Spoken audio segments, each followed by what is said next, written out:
जमाल साहब, निकाय चुनाव की तैयारियां शुरू हो चुकी हैं, कैसी चल रही है तैयारी?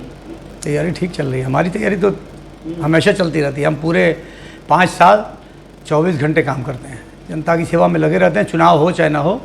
और चेयरमैन हम रहते हैं तब भी, और चेयरमैन नहीं रहते हैं तब भी हमारे पास काम लेने वालों की, काम कराने वालों की बहुत भीड़ होती है। और हमारे लिए खुशकिस्मती है कि हमारे पास लोग आते हैं तो उनका काम होता है, तभी तो लोग आते गाड़ियों हैं। का काफिला चल रहा है आपके साथ? नहीं, गाड़ियों का काफिला तो चलेगा ही। लोग हमारे चाहने वाले हैं, तो जब हम चलते हैं तो लोग गाड़ियाँ लेके अपनी चल पड़ते हैं साथ में। इसमें कोई बुराई थोड़ी ना है। 5 साल आप, 5 साल पालकी, 5 साल आप, 5 साल पालकी। नहीं, पालकी से हमारा कोई मुकाबला नहीं है, मत कहिए आप। हमारा पालकी से कभी कोई मुकाबला नहीं रहा। पालकी का एक मरतबा सिर्फ मुकाबला हुआ है, और वो चौथे नंबर पे गए थे 2012 में, और ज़मानत जब्त हुई थी। जब मुख्तार अंसारी, हमारा मुकाबला मुख्तार अंसारी से होता है।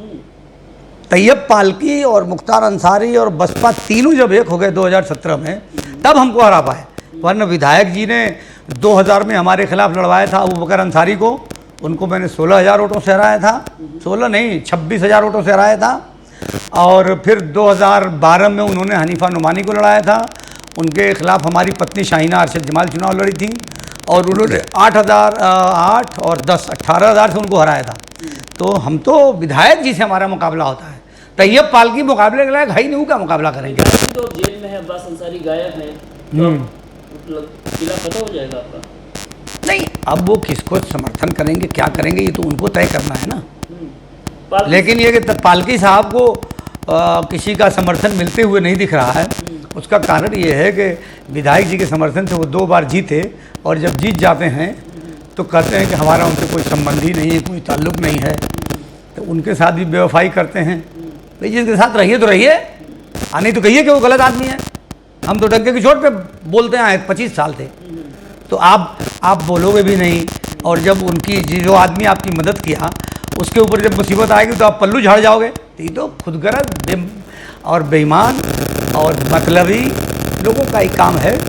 आप देखिए, जब ज़रूरत पड़ती है तब पालकी साहब पार्टी बदल देते हैं। पालकी साहब, मैं समझता हूँ कि पिछले 15 सालों में 10 बार पार्टी बदल चुके हैं। चौथी मरतबा तो इस वक्त समाजवादी पार्टी में है, और इस मरतबा 2 मरतबा पार्टी से निष्कासित हुए हैं।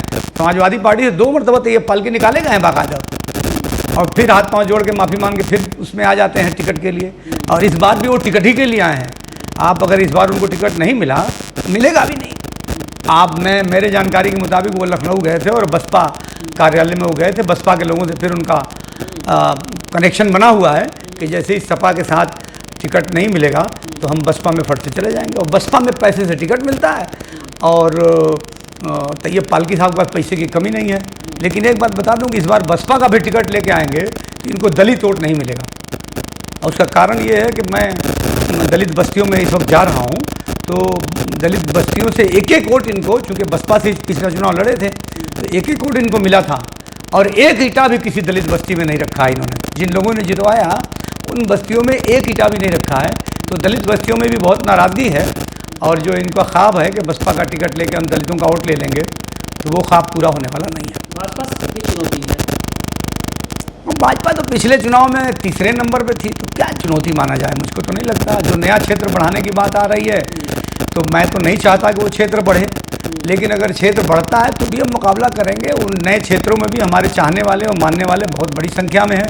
समाजवादी पार्टी का बहुत बड़ा वोट बैंक है उन सभी क्षेत्रों में। और सबसे बड़ी जो बात है वो ये है कि उससे लगे हुए क्षेत्र से, नगर पालिका से लगा हुआ उन लोगों का क्षेत्र है, और उन लोगों ने देखा है कि हमने किस तरह से तमाम क्षेत्रों में बिना भेदभाव के काम कराया है। तो नए क्षेत्र के लोगों को भी ये उम्मीद है कि अगर अरशद जमाल चुनाव जीतेंगे